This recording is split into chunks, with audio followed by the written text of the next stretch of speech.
तो आज अपन देखने वाले हैं सीबीआई इंस्पेक्टर की प्रोफाइल के बारे में। कुछ लोगों ने कमेंट किए थे तो उनके कमेंटों के सारे आंसर मैं ले आया हूँ, और जो जो मेरे को लगा कि जितना आपको बता देना चाहिए उतना उतना मैं ज़्यादा पॉइंट ऑफ नहीं लाऊँ। ज़्यादा बड़ी वीडियो नहीं होगी, ये शॉर्ट वीडियो होगी, जितना हो सकेगा तो जल्दी जल्दी कवर करते हैं। क्या दिक्कत है, क्या प्रॉन्स है, क्या कौन से सारे मिलेंगे इसमें, और मोटा मोटा व्यू मिलेगा आपको, क्या एक्स्ट्रा सैलरी मिलती है, क्या अलाउंस मिलते हैं। तो ठीक है, तो जानते हैं, स्टार्ट करते हैं। पहले सीबीआई के बारे में जान लेते हैं। सीबीआई 1963 में बनी थी संस्था, होम मिनिस्ट्री के अंडर आती है, नई दिल्ली इसका हेडक्वार्टर है।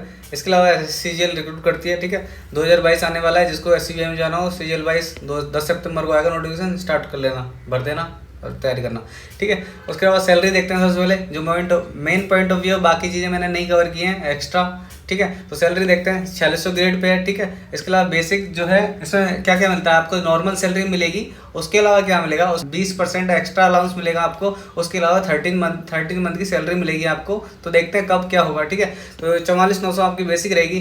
डीए आपको अभी 34% के हिसाब से 15,266 मिलेगा। HRA 27% एक्सिटी में, और वाई सिटी में 18%। ठीक है, टीए आपको 3600, और टीए ऑन टीपीए 1,224 रुपये। ठीक है, ग्रॉस सैलरी बनेगी आपकी 77,113। इसके अलावा जो एक्स्ट्रा अलाउंस है, ये नॉर्मल सैलरी है सभी पोस्टों के लिए। ठीक है, इसके अलावा सीबीआई में ये 20% जो अलाउंस है, ये बेसिक प्लस डीए का 20% होता है। ठीक है, तो ये 12,033 रुपये एक्स्ट्रा मिलेंगे आपको। टोटल आपकी हो गई 89146, यानी 89,146 रुपये हो गई। ठीक है, इसके अलावा आपको जो आपका जो 13 मंथ यानी कि मार्च अप्रैल के महीने, मार्च की जो सैलरी क्रेडिट होती है उसके साथ डबल क्रेडिट होती है, तो आपकी 13 मंथ की सैलरी क्रेडिट हो जाएगी। वो क्या होती है, वो भी बेसिक प्लस डीए ही होती है आपकी। देख लेते हैं अपन, ये अपन ने देख लिया 13 मंथ पूरा सैलरी का। इसके अलावा क्या अलाउंस एक्स्ट्रा मिलते हैं अपने को, वो देख लेते हैं। तो आपको एक सिम कार्ड फैसिलिटी मिलती है गवर्नमेंट की तरफ से।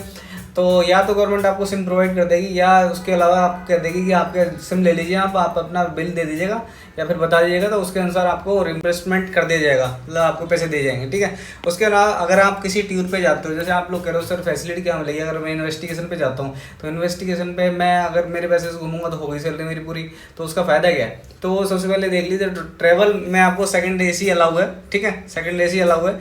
तो उसके अलावा होटल चार्जेस अलाउ है 750 पर डे रुपये हैं सारे। इसके अलावा फूड अलाउंस है 800 रुपये पर डे। इसके अलावा ट्रैवल जो सिटी में जा रहे हो उसमें 225 पर दिन के हिसाब से आपको ट्रैवल का ये मिलता है मोटा मोटा। इसके लिए ना तो कोई बिल प्रोड्यूस करना पड़ता है आपको, जस्ट फॉर्मली कहना पड़ता है कि सर मैं टूर पर गया था इस ऑफिशियल टूर पर और ये बिल है, तो आपको रिम्बर्स करते हैं। वहाँ का जो आपका SB होगा वो अप्रूव कर देगा, तो आपका बिल हो जाएगा अप्रूव। ठीक है, उसके बाद देख लीजिए क्वार्टरेबिलिटी। मोस्टली लोग कहते हैं क्वार्टरेबिलिटी, तो दिल्ली जो हेडक्वार्टर हैं वहाँ तो होंगे नहीं अवेलेबल। ठीक है, जो स्टेट्स हैं तो स्टेट्स में हो सकते हैं आपके, और स्टेट्स में जैसे उड़ीसा है तो वहाँ क्वार्टर मिल जाएगा आपको। कुछ कुछ स्टेट्स हैं जहाँ खाली है, और जैसे हेड क्वार्टर में मोस्टली नहीं है क्वार्टर। ठीक है, तो जो SI होता है उसको टाइप 2 या टाइप 2 BHK या 3 BHK, मेरे हिसाब से 2 BHK लॉट होता है। ठीक है, तो ये मोस्टली अनअवेलेबल है हेडक्वार्टर में। ठीक है, इसके अलावा व्हीकल्स आप लोगों को लग रहा है ऐसा सीबीआई वाले तो क्या पता गाड़ी वाड़ी देते हो, तो ऐसा कुछ नहीं है, गाड़ी आपको मिलती नहीं है। गाड़ी सिर्फ जो SP लेवल के हैं उन्हीं के पास होगी। बाकी किसी DC के साथ आप अटैच हैं, मतलब SP के साथ अटैच हैं, तो वो उसके पास गाड़ी है, उसके साथ असिस्ट कर सकते हो, तब गाड़ी में जा सकते हो। बाकी तो आपका जो काम है वेरिफिकेशन का, इन्वेस्टिगेशन का खुद से, वो आपको दिल्ली जैसे हेडक्वार्टर में हो दिल्ली में, तो आपको वही DTC बस, मेट्रो, ऑटो वहीं लेने पड़ेंगे। ठीक है, उसके अलावा आपको और होता गन्स मिलती हैं। जैसे इंस्पेक्टर को गन्स वगैरह नहीं मिलती, आपकी ट्रेनिंग कराई जाती है, जैसा कि सब में कराई जाती है, PO में कराई जाती है, एक्साइज में कराई जाती है, तो वहाँ पे भी कोई कैरी नहीं करता। गन कर सकते हो कैरी, लेकिन गन करना एक बड़ी हेक्टिक चीज़ है। अगर आपसे एक ब्लड लीक होती है तो बड़ी बात है, वो आपकी नौकरी में दिक्कत आ सकती है, तो इसलिए मोस्टली वहाँ ज़रूरत नहीं पड़ती। अगर आपको कुछ केस ऐसे हैं जहाँ आपको थ्रेट लगा तो आप लोकल पुलिस की मदद ले सकते हो। ठीक है, तो उसके बाद देखते हैं प्लेस ऑफ पोस्टिंग क्या क्या है। पोस्टिंग में ये है कि आप जा सकते हो स्पेशल ब्रांच में जा सकते हो, इकोनॉमिक्स ऑफ ब्रांच में जा सकते हो, एंटी करप्शन ब्रांच में जा सकते हो। आपसे क्या होगा कि पहले जैसे आपकी ट्रेनिंग खत्म हो जाएगी, या ट्रेनिंग के लास्ट के कुछ रहेंगे, आपका 1 वीक रहेगा लास्ट का वीक, तो उसमें क्या है कि आपसे प्रेफरेंस भरवाई जाएंगी। कोई जरूरी नहीं है हर बार भरवाई जाए, या फिर भरवाएंगे तो उसको कंसीडर किया जाए, ये दोनों चीज़ें हैं। अगर प्रेफरेंस मांग लिया आपसे, मोस्टली मांग लेते हैं, तो वहाँ पे जो डायरेक्टर है उसका जो इंस्ट्रक्शन होगा अपने जूनियर को, ठीक है, जॉइंट डायरेक्टर को, तो वो फॉलो करेगा। अगर वो चाहेंगे रैंडम करना है तो रैंडम कर देंगे, अगर उनको लग रहा है रैंक से करना है तो रैंक से कर देंगे। अगर वो कंसीडर ही नहीं करना आपका स्टेट, आपने जो प्रेफरेंस भरी है वो कंसीडर ही नहीं करनी, उनकी इच्छा पे पूरा, उनको लग रहा है कि नहीं करना चाहिए, पिछली बार कर दिया इस बार नहीं करना चाहिए। और मोस्टली ऐसा होता है, जैसे 2015 में कंसीडर नहीं किया, 2016 में कर दिया, एक बैच को कंसीडर कर दिया, एक को नहीं कर दिया, वो रैंडम थॉट्स है, ठीक है।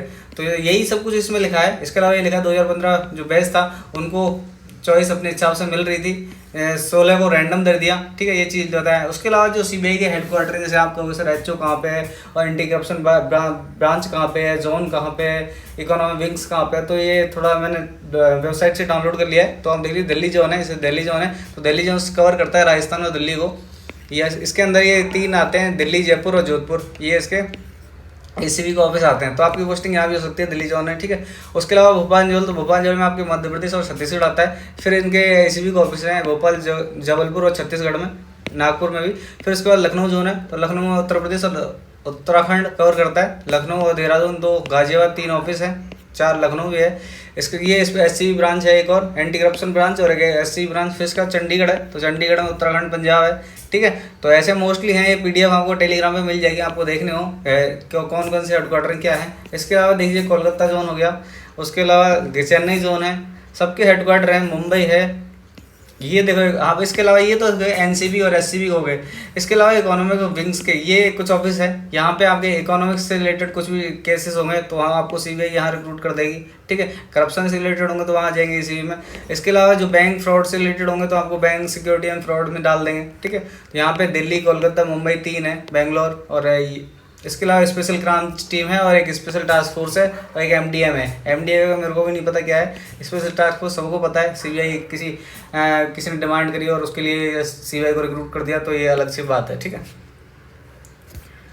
उसके अलावा एक पॉलिसी डिवीजन होता है, जैसा कि यहाँ पे दिया है, वो भी एक पोस्टिंग आपकी, पता नहीं, मेरे को नहीं पता क्या है इसका हिसाब। उसके अलावा फोरेंसिक में, जैसे फोरेंसिक में तो आपको कर सकते हैं, फोरेंसिक में एसआई जैसे दिल्ली पुलिस में होता है, जैसे यहाँ भी हो सकता है। वहाँ पे बहुत सारे काम होते हैं आपके, ट्रेनिंग एकेडमी का होता है, इंटरव्यू सिस्टम रिवीजन का होता है, और डायरेक्टेड प्रोसिक्यूशन जैसे कोर्ट से रिलेटेड कोई काम है तो वहाँ पोस्टेड कर दिया, आपको अपडेटेड रखना है। इसके अलावा जो बैलिस्टिक हैं, और आपको जैसे गन्स का, अब हर किसी डिपार्टमेंट का अपना है, जैसे इन्वेस्टिगेशन एजेंसी है तो वहाँ पे जैसे कुछ भी थ्रेट हुआ, कोई भी तरीके का डीएनए करना है, केमिस्ट्री, पेट्रोलिंग डॉक्यूमेंट्स, फिंगरप्रिंट, कुछ भी इन्वेस्टिगेट करना है, साइंटिस्ट यूनिट, फिजिकल डिवीजन, तो ये सारे एक तरीके से फॉरेंसिक के पार्ट वो हैं, फॉरेंसिक के पार्ट हैं, और फॉरेंसिक में आपको पोस्टेड कर सकते हैं, इतनी कोई बड़ी बात नहीं है, ठीक है। तो ऐसा ही इन्वेस्टिगेशन के अलावा यहाँ पे जब पोस्टेड होगा तो यहाँ पे आपको रिसर्च ही करनी होगी, एक अपना मत रखना होगा, आप उस चीज़ में निपुण होने चाहिए। जब फोरेंसिक का कोई कोर्स करना चाहता है तो आप अप्लाई कर सकते हो, फोरेंसिक वाले डिपार्टमेंट में जाके आपको यहाँ पे काम करने का मौका मिल जाएगा, जहाँ एक स्टेबल जॉब हो जाएगी आपकी, ठीक है।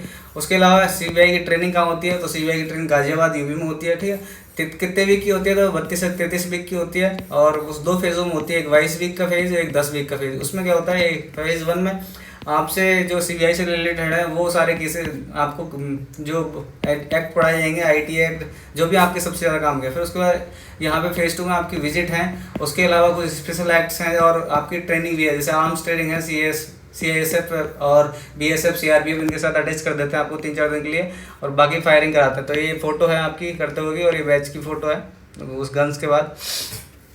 उसके बाद ये कराएगी, ये आपको बता दिया मैंने, अटैचमेंट होता है, रूरल वगैरह वगैरह, तो ये सारे ऑफिस दिखाए जाते हैं और सारा वो वर्क थोड़ा थोड़ा सिखाया जाता है। उसके बाद देख लीजिए, आप करोगे सब टाइम टेबल क्या रहता है ट्रेनिंग में, अगर आपको ये भी डाउट होता है तो ट्रेनिंग का टाइम टेबल ऐसा रहेगा, आपको 5-5:30 बजे जगना होगा, 5:45 बजे आपका फालिन होगा, उसके बाद 6 बजे पीटी होगी, फिर ब्रेक होगा, फिर ड्रिल होगी, फिर ब्रेक होगा, फिर क्लास के लेक्चर होंगे, फिर ब्रेक होगा 1-2 घंटे का, फिर उसके बाद फिर पीटी होगी, और फिर आपका गेम्स होगा, और लास्ट में आपका डिनर, और फिर रोल कॉल लास्ट में, ठीक है। तो ये टाइम टेबल देख लीजिएगा। उसके अलावा ये क्या टाइम है, जैसे सुबह उठते ही टाइम अलग से दे रखा है, फॉलन के बाद का 10-15 मिनट का टाइम दे रखा है। तो उसमें क्या करना है आपको, जैसे आपको चेक करना है कि आपकी सेव हो रखी है, नेल्स हो रखे हैं, शूज़ सही है, यूनिफॉर्म सही है, कटिंग सही है, तो ये चीज़ आपको कर मैंडेटरी है, क्योंकि पुलिस ट्रेनिंग काफ़ी वीक की है, मतलब 1 ईयर की मान लो, टोटल 8 मंथ्स की होती है, 8 से 1 ईयर की, तो बहुत लंबी ट्रेनिंग है, दिल्ली पुलिस जैसी है। तो वहाँ पे भी ऐसा ध्यान रखना पड़ेगा, और यहाँ पे भी आपको ध्यान रखना पड़ेगा। इसके बाद आप कह रहे हो कि सर ट्रेनिंग जैसे हमारी कंप्लीट हो गई, उसके बाद हमको क्या तुरंत ज्वाइन करना पड़ेगा, हम घर वर नहीं जा सकते क्या? तो देखो अलग अलग ऐसा है कि आपको जैसे ही आप कुछ मिलता है जोन वगैरह, तो वहाँ अगली पोस्टिंग आपको ज्वाइन करने के लिए अपने जैसे डेज मिलते हैं अपने सिटी के हिसाब से। जैसे 15 दिन ये मिल रहे हैं बेंगलोर के, 10 दिन भोपाल के, भुवनेश्वर, चंडीगढ़, इनके सिटी के हिसाब से। जैसे दिल्ली है तो दिल्ली हेडक्वार्टर को एक दिन ही मिलेगा। तो जैसा ही आपको सिटी के अनुसार आपका जैसे जैसा पोस्टिंग होगा तो वहाँ पे आपको उसके अकॉर्डिंग आपको टाइम मिलेगा, ठीक है। उसके अलावा देख लीजिए ये जॉब का है। जॉब तो आपको पता है 9 to 6 होती है ऑफिशियली जो होती हैं, लेकिन इन्वेस्टिगेशन में आपको पता है कुछ टाइम वर्क नहीं होता, आपको लेट भी उठना पड़ता है और जल्दी भी जाना पड़ता है। तो यहाँ पे क्या है, ये ट्रेनिंग ओवर हो गई, ये कर रहा है what is the process of training over. तो ये कह रहा है ट्रेनिंग ओवर हो गई तो आपको जोन में भेज देंगे जहाँ पे आप पोस्टेड हो। उसके बाद आपका क्या लाइफ रहेगा, आपको जहाँ अटैच कर दिया जैसे जोन में कर दिया, तो जोन से आपको 3 ईयर के लिए रह सकते हो। उसके बाद 3 से 5 साल के लिए अपन एक जोन में रहोगे। उसके बाद आपका जो सेक्शन है जैसे एसीबी है या फिर इकोनॉमिक्स ऑफ विंग्स है या एसबीसी है, तो ये 5 साल या 3 साल रहेगा। इसके बाद ये चेंज कर दिया जाएगा। बाकी जो आप जोन में हो एक पर्टिकुलर में, जैसे आपको दिल्ली मिल गया हेडक्वार्टर, तो वहाँ आप 7 से 10 साल के लिए रहोगे। उसके बाद आपका चेंज हो जाएगा, ठीक है। उसके बाद कुछ डाउट्स हैं वो मैंने पीछे कवर किए हैं। इसमें ये कर रखा है कि ऐसा ही किसको डीएसपी को असिस्टेंट का तो उसको असिस्टेंट आयो बोल देंगे। अगर रैंक और यहाँ पे आपकी जो मतलब आपकी यूनिफॉर्म वगैरह है नहीं, तो ये सारी चीज़ें आप एक बार रीड कर लीजिएगा, पीडीएफ आपको मिल जाएगा। उसके बाद ये कह रहा है कि एसआई की परफॉर्मेंस से वहाँ का जो एसपी है वो अगर फुलफिल नहीं होता, उसको लगता है कि ये ऐसा ही कुछ करप्शन वगैरह करने आया और कर रहा है, तो वहाँ पे आपके ऊपर मजिस्ट्रेट या एएसपी की कमेटी बैठा देगा इन्वेस्टिगेशन के लिए। तो सीबीआई में ये चीज़ें मस्ट नहीं है। आप करप्शन चीज़ों का जो अथॉरिटी करप्शन के लिए बैठाई गई है वही अगर करप्शन करेगी तो बहुत बुरा हाल है। तो कुल मिला के करप्शन सीबीआई में बहुत नहीं होता है, अगर जाओगे तो जॉब खोदोगे।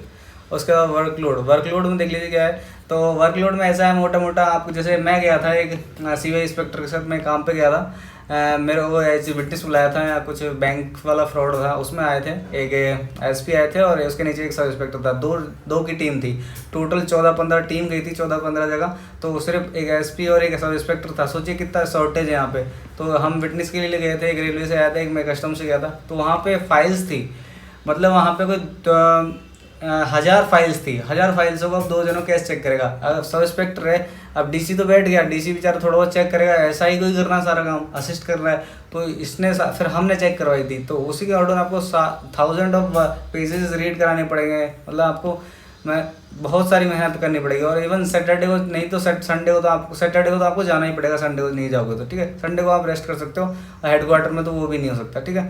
इसके अलावा लेट इवनिंग वर्क होता है, ठीक है। जब आपकी इन्वेस्टिगेशन होगी या फिर नॉर्मल भी 7 बजे तक आते हो दिल्ली में आप, और उसके बाद इन्वेस्टिगेशन कुछ रहेगी तो 9 भी हो सकते हैं, ठीक है। और रेड जैसे जाते हो, रेड अर्ली, जैसे हम मॉर्निंग में गए थे 5 बजे रिपोर्टिंग थी और 6 बजे हम निकल गए थे। तो अर्ली मॉर्निंग होती है और पूरे दिन और काम करना पड़ता है, तो थोड़ा हेक्टिक शेड्यूल है। और ये भी नहीं है कि आप सेम सिटी में रहोगे। जैसे आपका इन्वेस्टिगेशन काम दिल्ली हेडक्वार्टर मिल गया आपको, तो ऐसा नहीं है केस आपका जैसे कुछ दिल्ली का हेडक्वार्टर, दिल्ली एसीबी का लिख रखा है कि ऑल ओवर इंडिया है जुरिडिक्शन। तो जैसे भी कोई केस अलॉट होता है उसको, तो आप मुंबई आ सकते हो। मुंबई में जितनी भी जहाँ इंक्वायरी कर रहे हो वहाँ रहोगे तो आपको काफ़ी हेक्टिक पड़ जाएगा। तो ये हेक्टिक तो है, बाकी ऑल ओवर द इंडिया घूमने के लिए बेस्ट है ये जॉब। इसके बाद लेट नाइट इवनिंग कहा है साफ साफ कि भाई अर्ली मॉर्निंग कर सकते हो, लेट नाइट इवनिंग आपको जॉब करनी पड़ेगी। इसके बाद जो आपको जैसे प्रोसिक्यूशन एक सेल होती है, वहाँ पे अगर आपको दे दिया, इसमें कोर्ट से रिलेटेड काम होते हैं। इसमें क्या है कि जैसे फाइलें पड़ी हैं पिछली पेंडिंग की, उन पे केसेस चल रहे हैं, उनका बस आपको लेके आना है कि वहाँ कोर्ट में क्या रिजल्ट आया, क्या जज ने वहाँ पे किया है कि भाई ये चीज़ करो, आगे करो। तो वो चीज़ लाने पड़ते हैं आपको, वही चीज़। तो उस चीज़ के लिए आपको क्या होता है कि 100 से 150 फाइल या फिर 50 से 150 फाइल आपको अलॉट कर दी जाती हैं उसके। तो आपको सिर्फ जाना है, दिन भर जाने आने में निकल जाते हैं आपके वीक में 3-4 बार तो आपको जाना ही पड़ेगा। उसके अलावा ये कह रहा है कि आपको फील्ड वर्क दे दिया तो आपको जाना ही पड़ेगा वर्कलोड में, ठीक है। तो पक्ष में तो क्या है, हाई सैलरी है, पावर है, सोशल वर्क इंटरेस्टिंग है, और बाकी आप ऑल इंडिया घूम सकते हो, ये पक्ष है।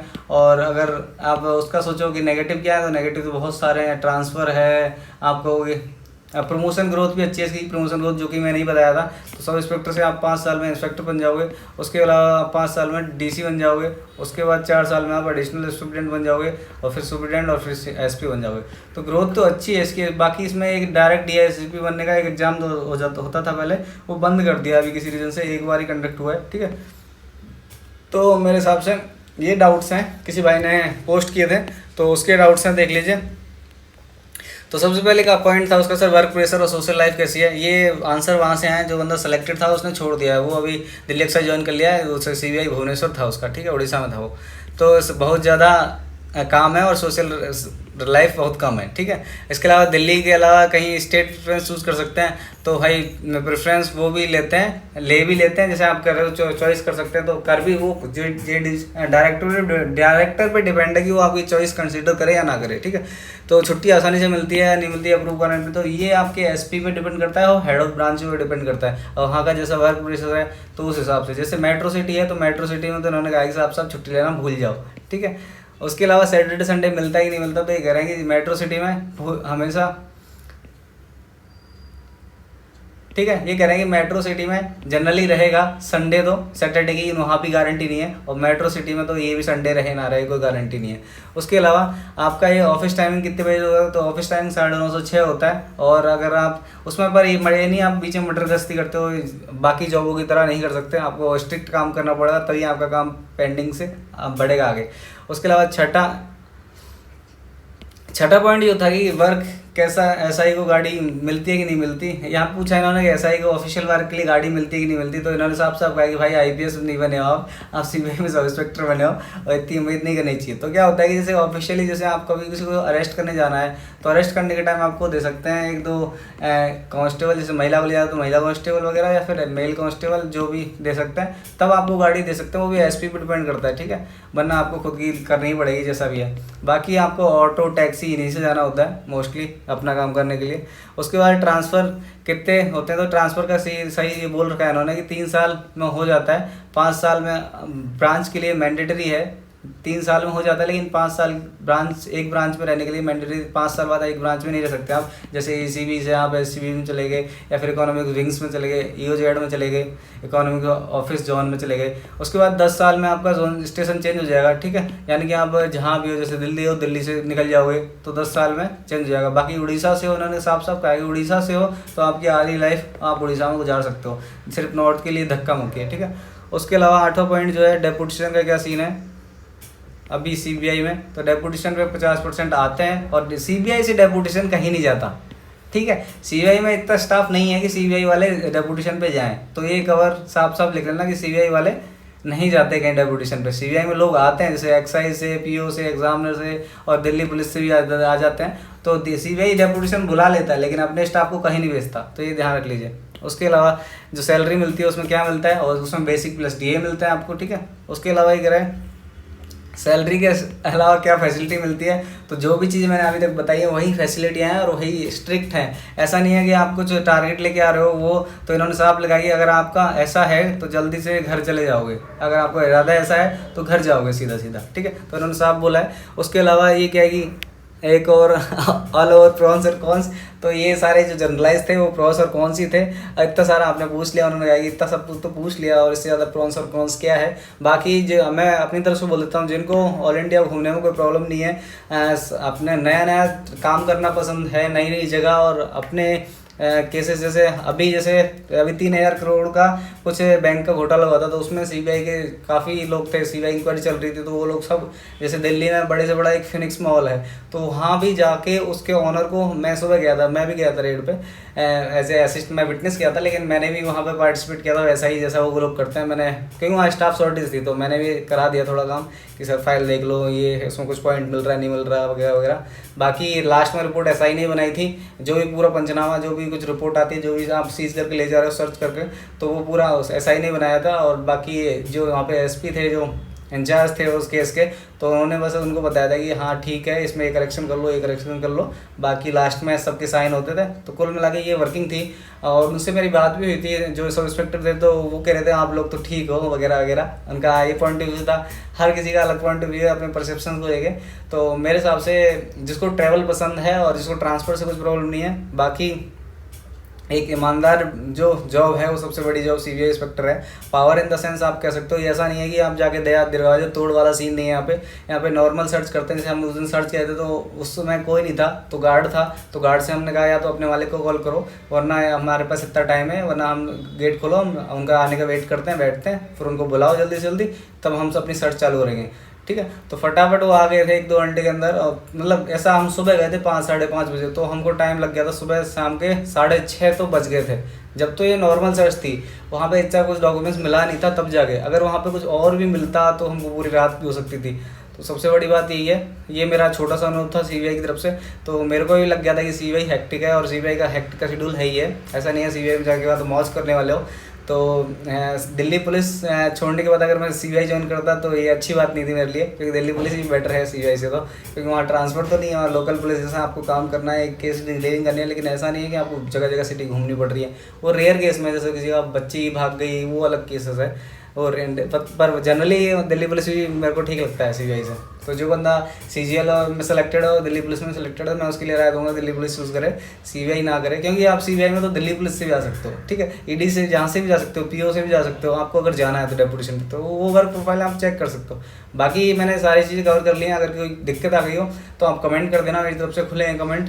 बाकी सॉरी भाइयों, कुछ रीज़न से मैं नहीं ला पा रहा, क्योंकि कोई बंदा बताने वाला मिलेगा तो ही मैं आपके लिए कुछ ला पाऊँगा, वरना मेरे अंदर कोई इतनी वो नहीं है। मैं सर्च करके जैसे ये सीबीआई का लाया हूँ, कुछ तो किसी ने बताया, थोड़ा जैसे क्वेरी कवर कर दी तो मैं वो ले आया। बाकी ऐसा नहीं है कि जादू मंत्र हूँ, मेरे को सारी प्रोफाइलें पता हैं।